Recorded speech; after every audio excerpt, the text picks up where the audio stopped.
광미경 변호사의 법률 칼럼 이어집니다. 안녕하세요. 광미경 변호사입니다. 지난달 정은희 사건의 대법원 판결이 있었습니다. 정은희 사건은 작년 우리 사회를 떠들썩하게 했던 아동학대 사건이었는데요. 입양된 아동을 양부모가 폭행하여 결국 아동이 숨진 안타까운 사건이었습니다.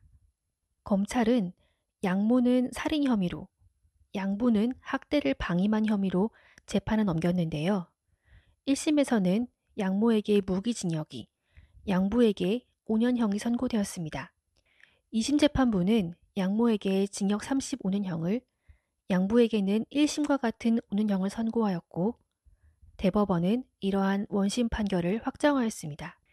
정은희 사건처럼 사회적으로 이슈가 되진 않았지만 우리 사회에 아동학대 사례가 상당히 많고 목숨까지 잃는 일이 발생하고 있으며 점차 증가 추세인 것으로 알려져 있습니다.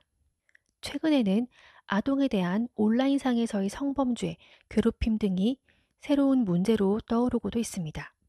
보건복지부가 발표한 자료에 따르면 우리나라 아동학대 사례는 2016년 18,700건에서 2020년 39,905건으로 큰 폭으로 늘었고, 학대로 사망한 아동은 2018년 28명, 2019년 42명, 2020년 43명으로 계속 증가하고 있다고 합니다. 아동복지법은 아동학대에 대해 정의하고 있는데요.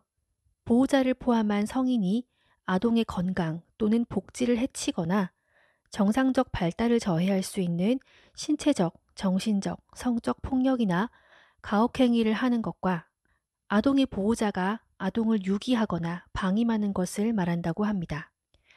아동학대로 인한 범죄에 대해서는 아동학대 처벌법이라는 별도의 법률이 마련되어 있습니다. 아동학대 처벌법은 아동학대 범죄의 처벌 및 그 절차에 관한 특례와 피해 아동에 대한 보호 절차, 아동학대 행위자에 대한 보호 처분을 규정하고 있습니다. 아동학대 처벌법상 경찰이나 아동학대 전담 공무원이 아동학대 범죄 신고를 접수하게 되면 지체 없이 아동학대 범죄 현장에 출동해야 합니다. 이 경우 이들은 아동 또는 아동학대 행위자 등 관계인에 대하여 조사를 하거나 질문을 할 수 있습니다. 이와 같이 현장에 출동하거나 아동학대 범죄 현장을 발견한 경우 또는 학대 현장 이외의 장소에서 학대 피해가 확인되고 재학대의 위험이 급박 현저한 경우에 경찰이나 아동학대 전담 공무원은 피해 아동, 그 형제자매인 아동 등의 보호를 위하여 아동학대 범죄 행위의 제지, 격리, 보호시설 인도, 의료기관 인도 등의 응급조치를 하여야 합니다. 그 중에서도 보호시설 인도의 경우는 피해 아동의 이익을 최우선으로 고려하여야 하며 피해 아동 등을 보호하여야 할 필요가 있는 등 특별한 사정이 있는 경우를 제외하고는 피해 아동 등의 의사를 존중하여야 합니다.